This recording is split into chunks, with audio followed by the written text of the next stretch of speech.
Right. Now we're going to have something completely different from the networking world. Glenn is going to talk to us about CDWM. Okay. Mike's good? Yep. Excellent. This is entirely about hardware. There is no software in here at all. I think I mentioned Linux once. The reason I'm giving this presentation to you is because I'm a networking nerd and I deal with backbone networks. The cost of optical backbone network technology is falling.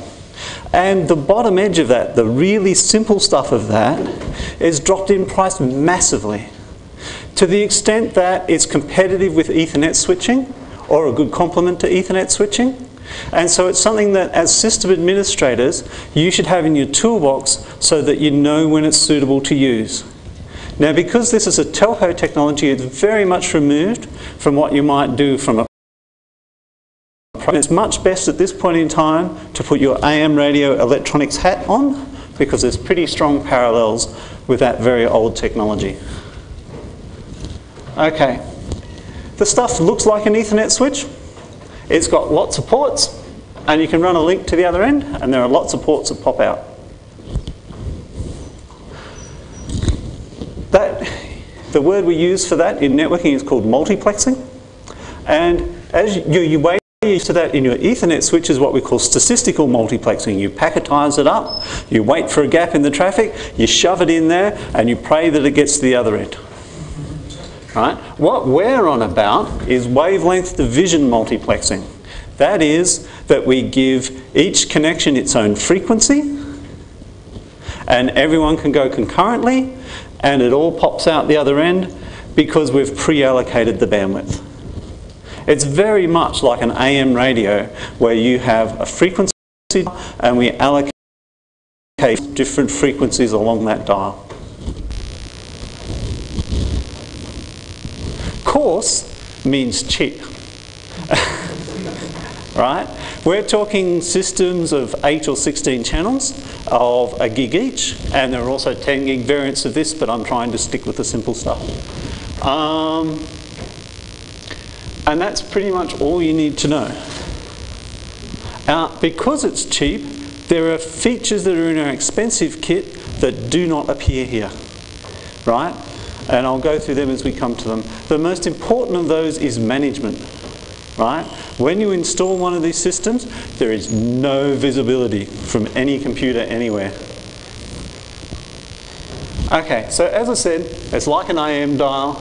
We assign each signal shown here in different colours its own frequency.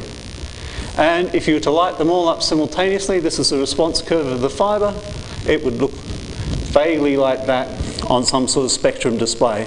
Not that you can, the reason this is faked up rather than a copy of a spectrum display is this is quite a big bandwidth from red about here on upwards, and you just can't build them. So all these are faked up. This here is a higher area of high attenuation in older fibres called the water peak, and as you can see it takes out a range of the channels. We'll talk about that later. You may or may not have one of those older fibres.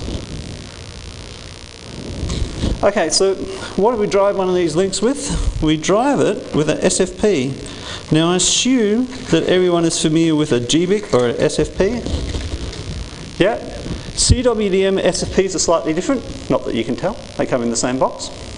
In that, on the previous diagram you saw how we output at different wavelengths. So there is one SFP per wavelength. This one is a 1470. Treat them with a bit of respect because, as we'll discuss, these are much, much more powerful than the SFPs you may have using on your campus network. Discussed in the very next paragraph. Sorry, I rewrote these slides at 4 AM. So you can see a campus network, you've got about 8 dB worth of power budget. That will do you some damage to your eye. But because we can't amplify coarse wave division multiplexing, i.e. it's cheap, so the bandwidth is too wide for an optical amplifier, we have to use these as powerfully as we can so that we send the strongest signal possible so that we needn't do any midpoint amplification. So these output 25 dB, which, you know, with a normal one you may or may not have an eyesight issue after you stare into it. With these ones you definitely will. And so you need to take a lot more care with CWDM systems than you might with the lasers that you normally have. Not that I'd suggest being free and easy with a normal laser either. So, yeah, we can pass these around. These are duds and don't work, so you may want to note the manufacturer. Just pass them up the back.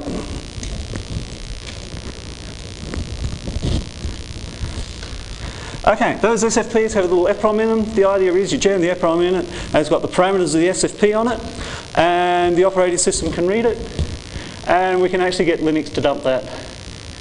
That is completely useless because of vendor bastardry.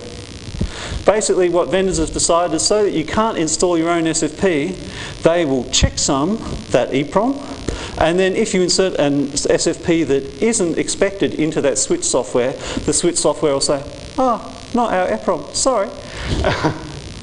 Right, and of course they charge more for that. No, the camera's on, I won't tell you which vendor it is, got a third of their profit 1 year from overpriced SFPs.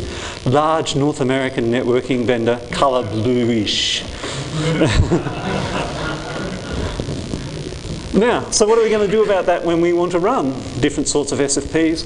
We program our own EPROM and we do the programming so that the checksumming works out right.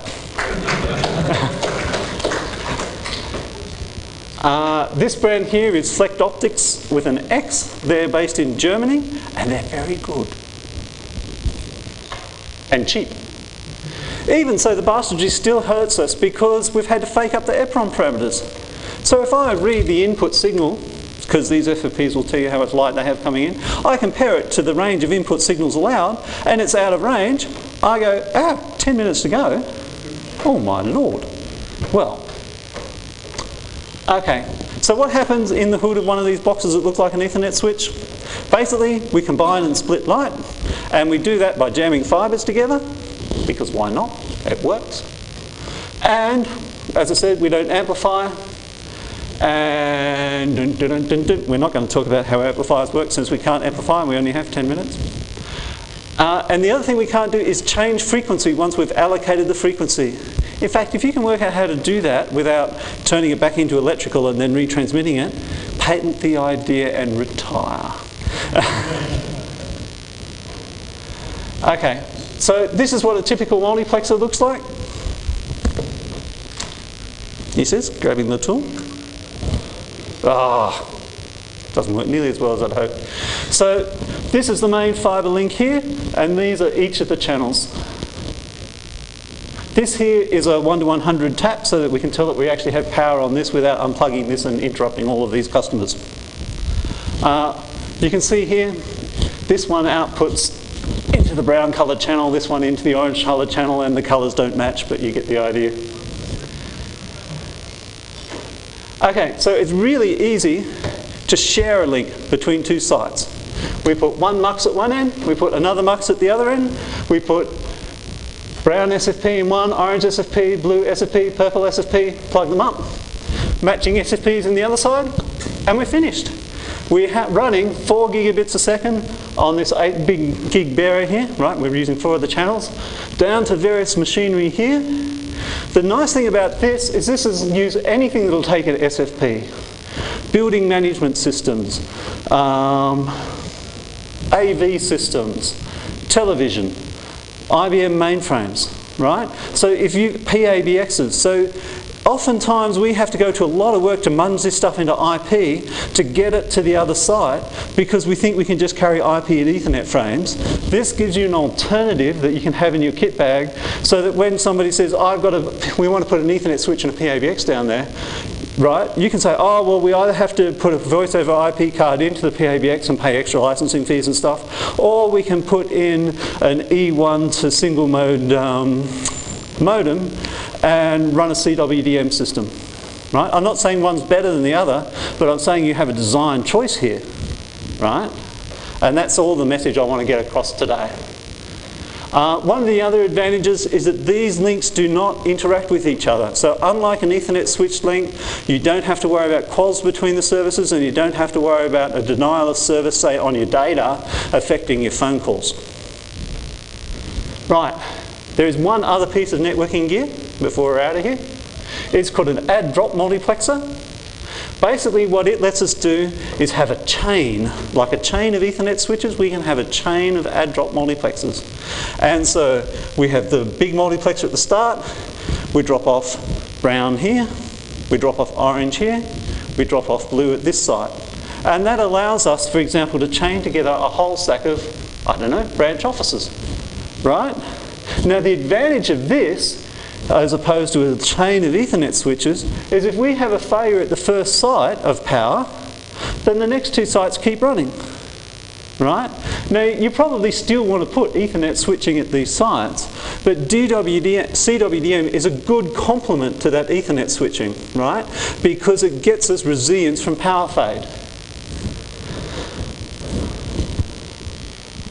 Okay, oh, and of course we need to buy less fibre. And I've just dropped the slide. Okay, in that other diagram, just to make life really complicated, if we take a loop of fibre, we can drive each site from this side of the loop and from this side of the loop and build ourselves a redundant network. So that as well as resistance from power fade, we have resistance to backhoe fade. Right? And you can see that layout of the system here. I've only got 7 minutes probably, and this man will kick me off, so we'll keep pushing on. But that is in lots of ways a better alternative than doing the same thing with Ethernet switches and putting up the spanning tree. Okay, I wanted to talk a little bit about optical fibre.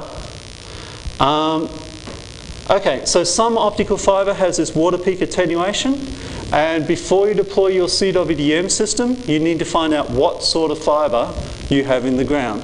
And here's where record keeping for fibre systems is really important, right? When somebody installs a fibre system, they give you a stack of documentation, file that. Don't lose it, because in 10 years' time, when you want to use that fibre for this sort of system, you can go, oh, how lucky, we bought the right sort of fibre. Note that. That's what you want to spend your money on. Okay.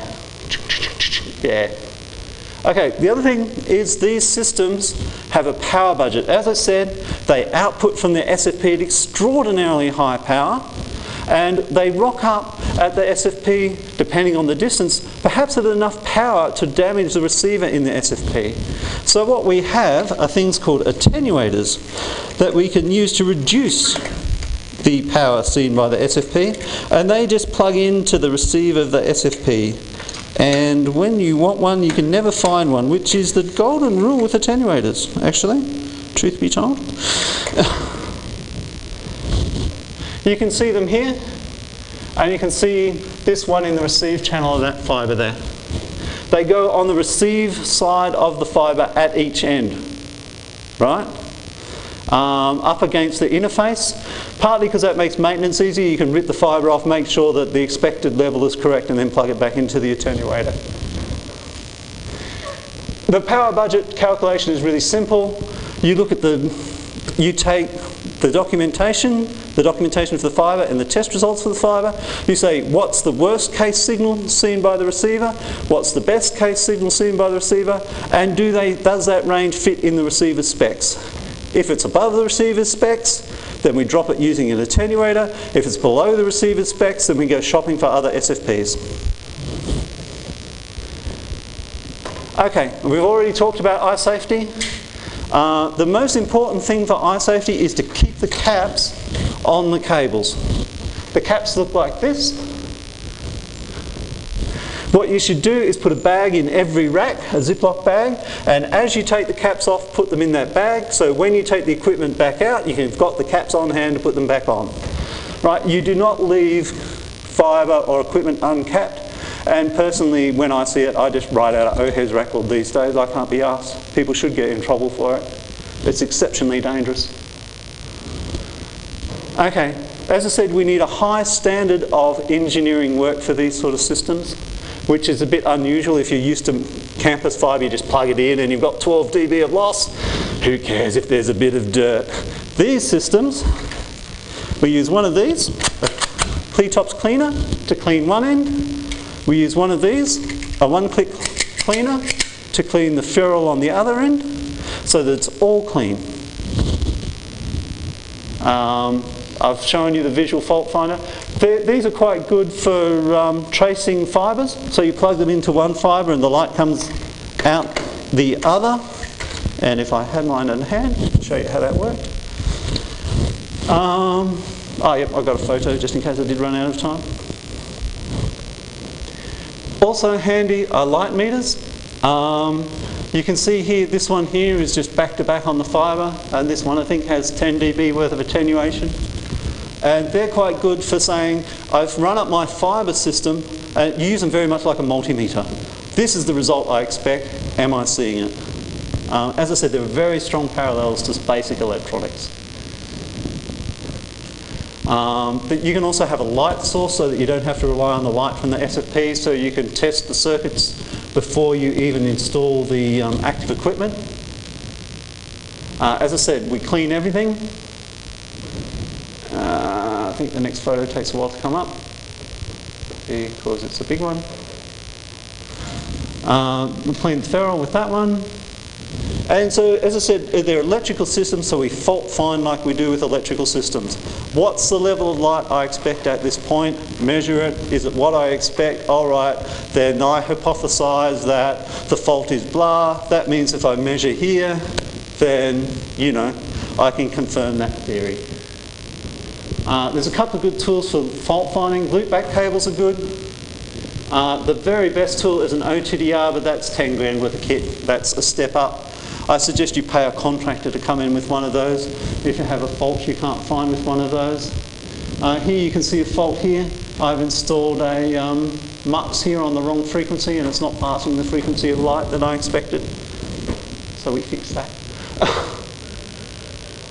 All right. So very last slide. Why don't you want to do this, having pushed the positives and saying it's something to have in your toolbox? It requires dark fibre, which you may not have access to. There is no operational visibility of this thing, apart from the DOM on the SFPs at either end. The knowledge you need is very much a knowledge of physical work, right? It's not a knowledge of programming, it's a knowledge of cabling, a knowledge of cleaning, a knowledge of, you know, it's a much more hands-on discipline. And the topology isn't great. So we're sharing point-to-point links in an age where everyone wants an Ethernet switch network. But as I said, something useful to have in your handbag so that, you know, you have another technology you can choose from when you're faced with interconnecting sites. Done. To the second.